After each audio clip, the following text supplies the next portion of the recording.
అయితే రాజకుమారి దగ్గర నుంచి సంకేతం అందుకున్న తర్వాత జరిగిన విషయాలేమిటి చెప్పండి? ఆ!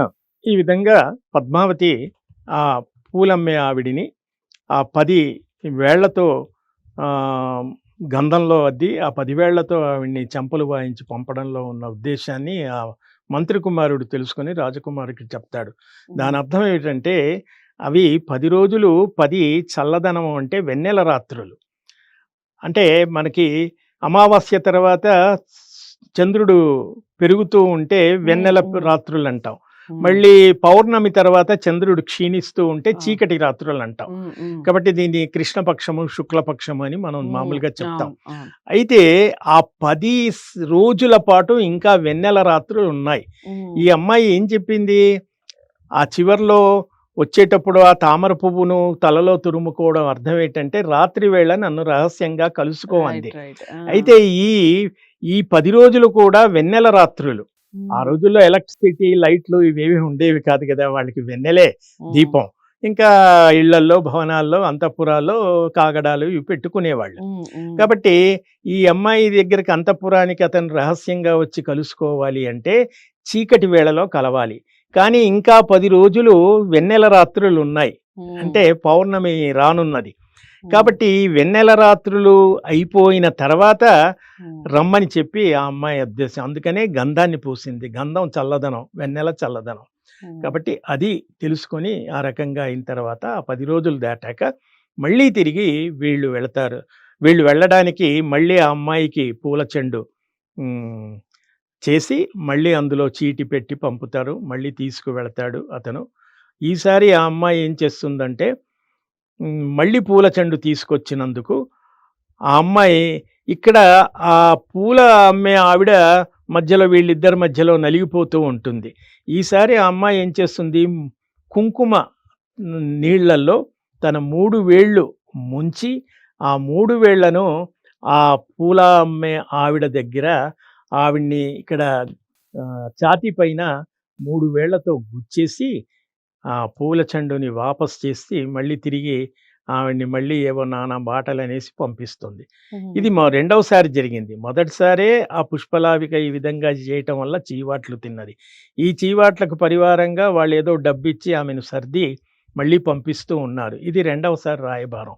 ఈ రెండవసారి రాయబారం వెళ్ళి మళ్ళీ వాళ్ళతో చెప్పినప్పుడు దానర్థం ఏమిటంటే, ఎరుపు రంగు కుంకుమలో 3 వేళ్ళు పెట్టి ఛాతీ మీద ఆహ్, గుచ్చటం వల్ల 3 చుక్కలు ఏర్పడ్డాయి. కాబట్టి దానర్థం ఏమిటంటే, నన్ను కలుసుకోవడానికి 3 రోజులు పనికిరాదు. 4వ రోజు రమ్మని చెప్పేసి ఆ అమ్మాయి సంకేతం చెప్పినట్టుగా అందులో చెప్తారు. అప్పుడు ఆ తర్వాత 4వ రోజు ఇక్కడ ఇంకొక చిన్న పాయింట్ ఏమిటంటే, ఈ పుష్పలావికను ఆ 3 వేళ్ళతో ఛాతీ పైన పొడిచి హ్మ్. పంపేటప్పుడు ఆ రాజకుమారి దారి నుంచి పంపిస్తుంది. మామూలుగా రోజు వచ్చేటువంటి రాజమార్గం హుహు. గుండా కాకుండా వెనక దొడ్డిదారి అని మనకి పూర్వం ఉండేవి. ఇళ్ళకి 2 రకాల అవును. ద్వారాలుండేవి. అవును. హ్మ్. అలా పంపిస్తుంది. ఇదంతా వెళ్ళి వాళ్ళతో చెబుతుంది. మీరు చేసిన పనికి ఆవిడ నన్ను చీవాట్లు ఈ పని పెడుతుంది, చేసింది అని. ఇలా చేస్తుంది అంటే అప్పుడు వాళ్ళంతా తెలుసుకొని ఓహో! దీని వెనక ఉన్నటువంటి అర్థం ఇది. హ్మ్. కాబట్టి 4వ రోజు మనం దొడ్డిదారి నుంచి రమ్మని ఆ అమ్మాయి మనకు సంకేతం చెబుతోందని చెప్పేసి 4వ రోజు ఆ ప్రజ్ఞాసాధకుడు, ఈ వజ్రమకుటుడు ఇద్దరు కూడా లోపలికి దొడ్డిదారి నుంచి ఇతన్ని లోపలికి పంపించేసి అతను బయటుండిపోతాడు. హ్మ్. అప్పటికే ఇతనొస్తున్నాడు 4వ రోజు అనేటువంటి సంకేతం వెళ్ళింది గదా! ఆ రోజుల్లో సెల్ ఫోన్‌లు, ఇలాంటి ఉత్తరాలు ఇవేమీ లేవు కాబట్టి ఇవే వాళ్ళకి వార్తలు తెలియచెప్పేవి. హ్మ్. కాబట్టి ఆ అమ్మాయి ఒక చెలికత్తెను అక్కడ ఏర్పాటు చేసి, ఫలానా అతనొస్తాడు, అంతఃపురంలోకి తీసుకురమ్మని చెప్తుంది. ఆ రకంగా అతను వెళతాడు. తీసుకొస్తుంది. ఇద్దరూ కలిసి అక్కడ రహస్యంగా ఉంటారు.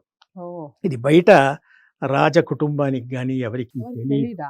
ఈ ఓకే. రకంగా వాళ్ళు హ్మ్. ఒక వారం రోజులు హ్మ్. వాళ్ళు ఆ ప్రేమ కలాపంలో ఉండిపోతారు.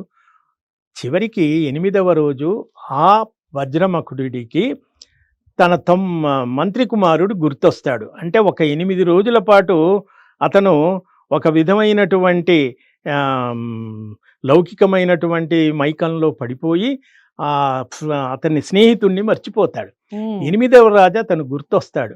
అప్పుడు వెంటనే ఒక్కసారి ఉలికిపడి లేచి ఆ అమ్మాయితో అంటాడు, నేను చాలా తప్పు చేశాను, మా స్నేహితుడిని మర్చిపోయాను, 8 రోజులయ్యింది అతన్ని చూడకుండా నేను ఎలా ఉంటాను.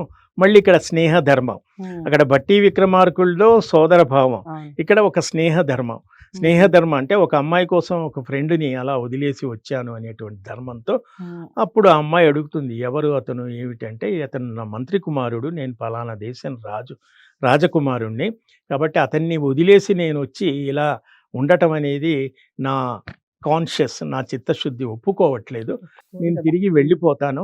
అసలు ఇదంతా నాకు ఏమీ తెలియదు, ఇదంతా చెప్పింది ఎవరు తెలుసా, అసలు మీ ఊరు కానీ మీ పేరు కానీ నాకు ఏమీ తెలియదు, నువ్వేవేవో సైగలు చేసావు కానీ నాకు అర్థం కాలేదు, ఇదంతా కూడా అతను చెప్పాడు, అతని వల్ల నాకు తెలిసింది, అతన్ని నేను మర్చిపోవటం మిత్రద్రోహం అవుతుంది, కాబట్టి నేను వెళ్ళాల్సిందే అంటాడు.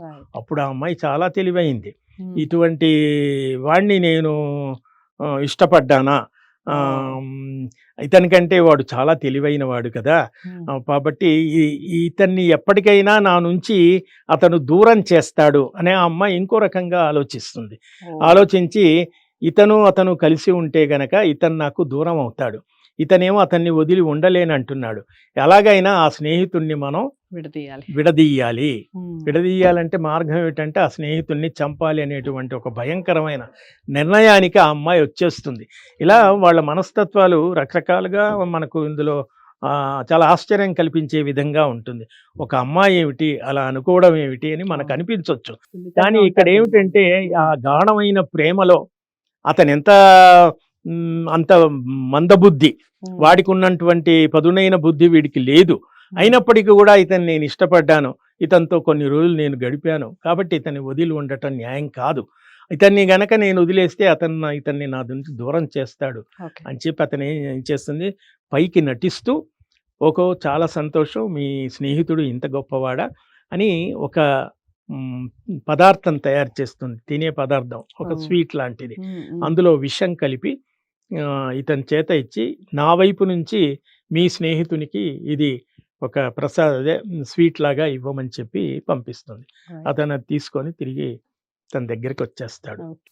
సో వచ్చిన తర్వాత ఏం జరిగింది, స్నేహితుడి దగ్గరికి వచ్చిన తర్వాత ఆ స్వీట్ని కానీ ఆ పదార్థాన్ని కానీ అసలు స్వీకరించాక తను చాలించాడా, అసలు తర్వాత స్టోరీ ఏమిటి, ఈ విషయాలు పద్మావతి రాజకుమారుణ్ణి వివాహం చేసుకుందా లేదా, ఈ విషయాలన్నీ కూడా నెక్స్ట్ వీడియోలో తెలుసుకుందాం. మరి ఈ వీడియో చాలా ఇంట్రెస్టింగ్గా ఉంది, కథ మొత్తం కూడా 3 పార్ట్లుగా నడుస్తోంది, కాబట్టి కథ మొదటి నుంచి చివరి వరకు చూడండి, వీడియో ఎక్కడా స్కిప్ చేయకండి, స్కిప్ చేస్తే కథ మిస్ అవుతుంది, ఆ ఫ్లో మిస్ అవుతుంది, మీకు విషయం బోధపడదు, కాబట్టి నెక్స్ట్ వీడియో కూడా కంటిన్యూగా చూడండి.